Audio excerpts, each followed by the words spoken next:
నాగబాబుకు మంత్రి పదవి ఇస్తానని మోసం చేశారు అన్నారు వైసీపీ ఎమ్మెల్సీ తోట త్రిమూర్తులు.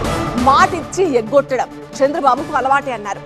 మంత్రి పదవి ఇస్తామని గతంలో లెటర్ రిలీజ్ చేసి మోసం చేశారన్నారు. చంద్రబాబు ఇవ్వడం లేదని పవన్ శాఖలోనే చైర్మన్ పదవి ఇచ్చుకున్నారన్నారు తోట త్రిమూర్తులు. నాగబాబు గారి గురించి చెప్తున్నాడు. నాగబాబు గారికి కేబినెట్ మంత్రి వస్తుందని చెప్పేసి ఒక సమాజ వర్గానికి సంబంధించినటువంటి వ్యక్తిగా, నాకు తెలుసున్నటువంటి వ్యక్తిగా ఆయనకి మంత్రి వస్తుందని మేము కూడా సంతోషించాం. అది పార్టీ అధ్యక్షుడిగా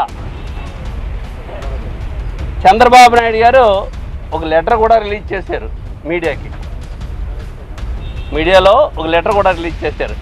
నాగబాబు గారికి రాబోయే క్యాబినెట్లో మంత్రి పదవి ఇస్తున్నామని చెప్పి ఆయన అవసరం కొలిది ఆ రోజు ఉండేటువంటి రాజ్యసభ కార్యక్రమం పూర్తి చేసుకున్నారు.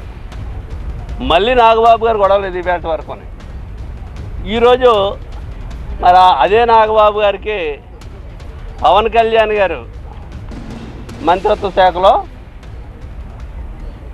ఒక చైర్మన్ ఏదో ఇచ్చామనేటువంటిది ఈరోజు ఇప్పుడు ఏదో చూసాం మేము. ఆయనకి క్యాబినెట్ మంత్రి ఇస్తానని మీరు చెప్పి ఈవేళ ఎలా చేయటం అనేటువంటిది మా అందరికి కూడా కొంచెం వ్యక్తిగతంగా అయితే వాళ్ళ ఇష్టం, వాళ్ళ పార్టీ వాళ్ళ ఇష్టం, ఎవరికి ఇచ్చుకున్నా మాకేం అభ్యంతరం లేదు, మమ్మల్ని అడిగేవాల్సిన పని లేదు, మమ్మల్ని అడిగి ఎవరు కూడా అన్నాడు. కానీ ఇచ్చినటువంటి మాటకి ఎంతవరకు కట్టుబడి ఉంటున్నారని చెప్పడానికి ఇది ఒక నిదర్శనం అనేటువంటిది చెప్తున్నాం. మాట ఇవ్వటమే కాదు, లెటర్ కూడా రిలీజ్ చేశారు. పార్టీ అధ్యక్షుడిగా రిలీజ్ చేసినటువంటి చూసాం మేము టీవీల్లోని.